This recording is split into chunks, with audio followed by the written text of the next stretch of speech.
I am with Dr. Harold Brown, who was one of the original pilots, the Tuskegee Airmen. Please share your story. Oh my God, we don't have that much time to share a whole story. But I graduated in May of 1944 in class 44E, and after fighter training, which was in P-47s incidentally, only because the fighter group at that time had P-47.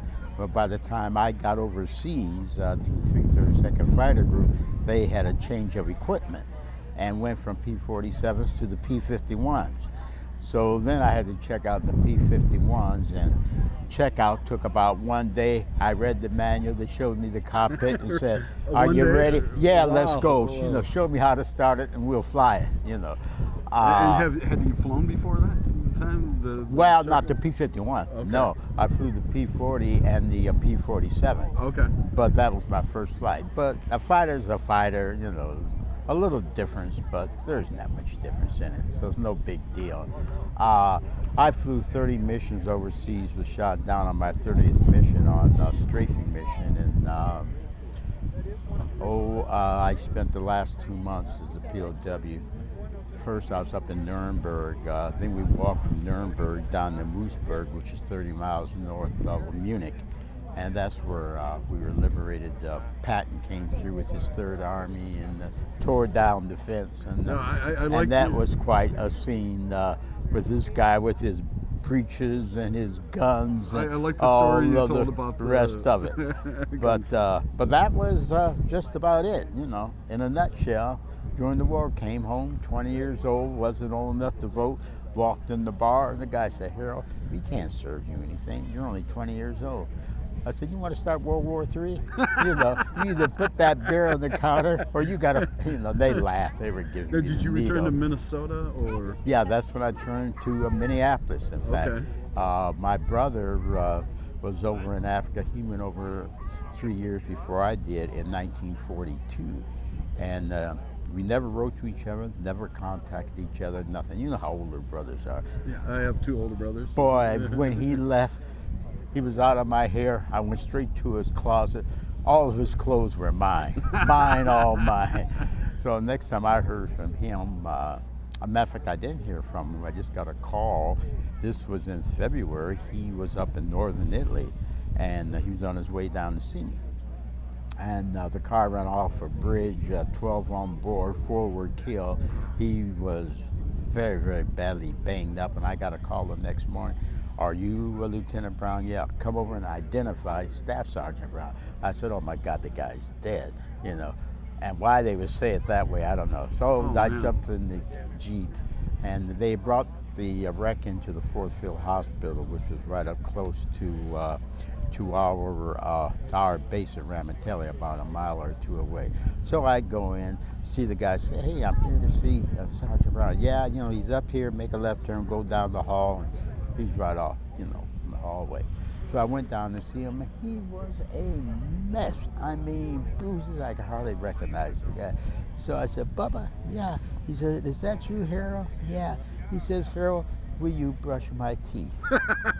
After 3 years, those were the first words, "Will you brush my teeth?" So that's the way it was. What was it like to fly this plane?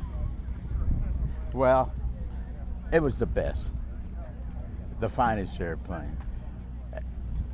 As fast, well, I would even say it was even the fastest until the Me-262 jet came along, which was a twin-engine jet, and it was probably 70, 80 miles, close to 100 miles faster than we were in a straight level flight.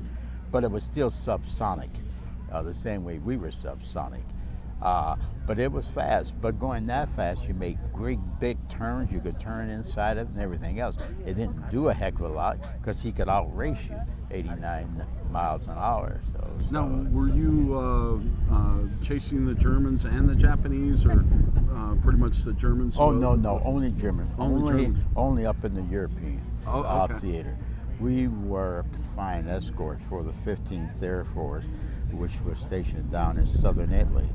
And then they had the other 8th Air Force, the mighty 8th Air Force was up in England, flying east to west. hitting most of the northern targets. We were hitting a lot of the southern targets in the southern part of Europe.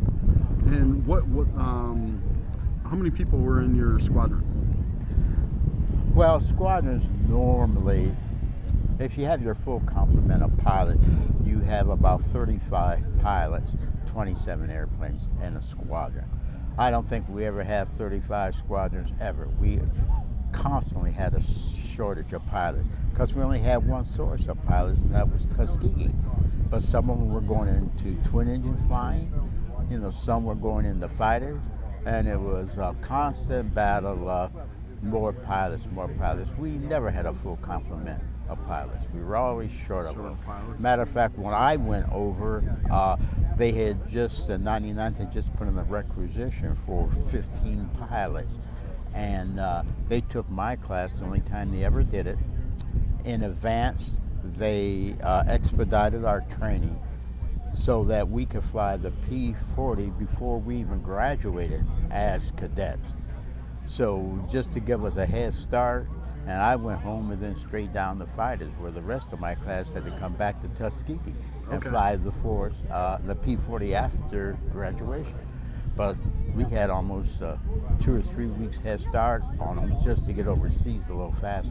Did you have a name for your plane? Never did name it. Oh, never did name it. I started naming it after my ma, and I didn't. And I was going to name it after a little dear girlfriend I had back in the States. I said, no, I'm not going to put her name on it, because she might be married by the time I get back. But the answer is no. I never named it. Never named it. Minnesota's role with your airmen, what would, I know there's a lot of history for people that were Tuskegee Airmen were from Minnesota, or they trained in Minnesota, correct? Mm-hmm. Well, actually, there were only 2 originals from Minnesota that was in the fighter group, and one of them was named Stanley Harris, who was almost a year ahead of me, and myself. Stanley Harris is from St. Paul, but he wound up out on the West Coast. He passed away a number of years ago, and myself. Now, we had a number of guys after the war come in. Guys like Kenneth Walford was up here, Hopkins, Joe Gomer, who was really born and raised in Iowa, but after the war and whatnot, he wound up settling in Duluth. And but those guys are all dead. Joe Gomer just died just a few months ago, and right now, as far as I know, I'm the only living guy that's got any relationship with it. So that's it. And how many of these shows do you do? Oh my goodness, I don't do too many big shows, but I go from. I'm constantly being asked, come over and be a guest speaker. Right before I came up here, Marathon Petroleum down in Findlay, Ohio, invited me to come up to be their lunch speaker at their lunch, and there were some 300 people up there. But I get a lot of requests. But I'm starting to say no, and no a little more often, because it's getting to the point where I don't have a life.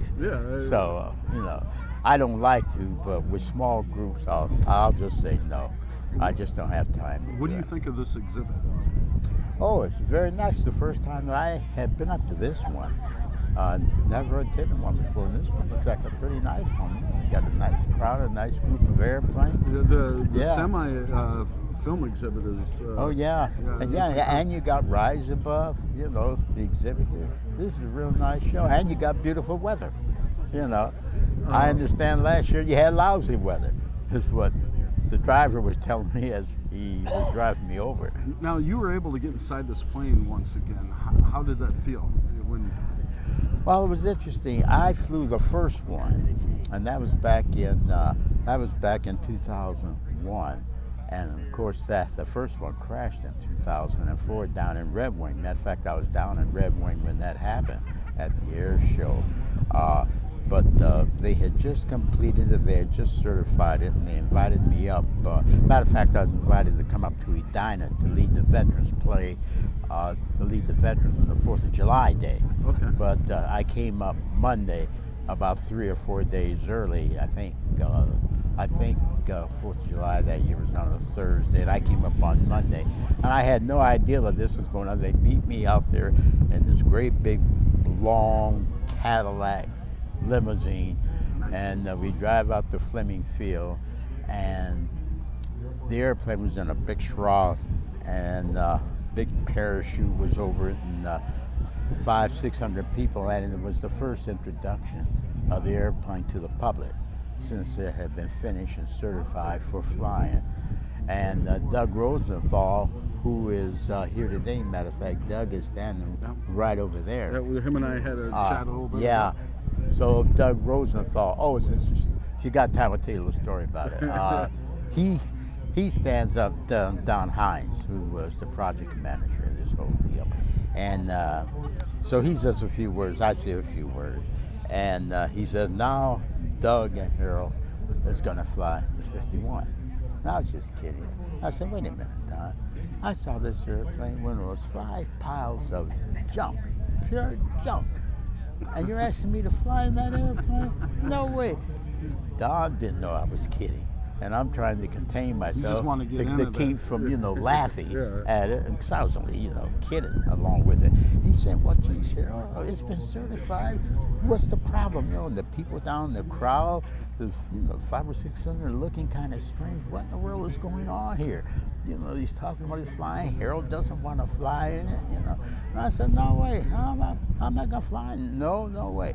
There's a little 7, 8-year-old kid right down front just waving his hand. I said, what do you want? He says, what's the matter, Mr. Old Man? Can't you climb into the airplane? I said, you little whippersnapper, you just watch me, man. So I hit that, front wheel and jumped up on the wing. I said, how do you like that, huh? But we were just kidding. No, so you flew it again? Oh yeah. And how did it feel? Like, how many years had it been? been? Well, the last time I flown the P-51 was back in 1950, and I was doing flight test maintenance. I was flying 51s, all of the jet fighters, 80s, 84s, 86s, 94s, everything. And that's the last time I had flown a 51. So this was what? This is now 2001. See, this is a long time later. Yeah. So. It was fun, It brought back a lot of memories. Did it come back like riding a bike or? Well, I told Doug as we were going out, I said, geez, I feel so comfortable in this airplane, almost like a fly. He says, not today, Harold, you want to fly. This is my flight today, but that's the way it was. Okay. Now, just a couple more questions for you. Young kids, you went through a lot of adversity. You were told that you couldn't be a pilot. Yeah. And listen, you went and you did what you... That's what I wanted to do, and fortunately, all the problems were resolved, and they used to kid me, call me, hey, Lindbergh. They said, they won't even let you wash an airplane, let it fly them. And they would tease me. I said, that's all right. By the time I'm ready, all the problems would be resolved. And that's just the way it worked out. And what advice do you give to the young kids today? Easy. Stay in school, make good grades. The sky's the limit. You can go as far as your God-given talent.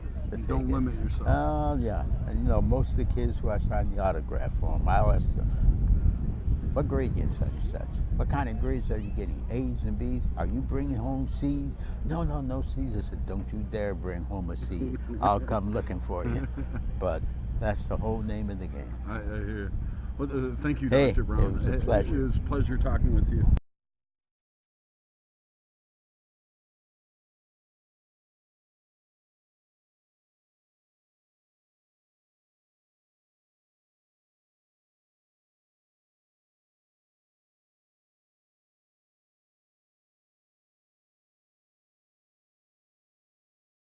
All right, sir. Okay. Yeah.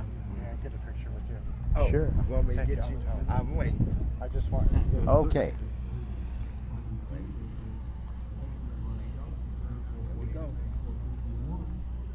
Thank you, sir. Okay.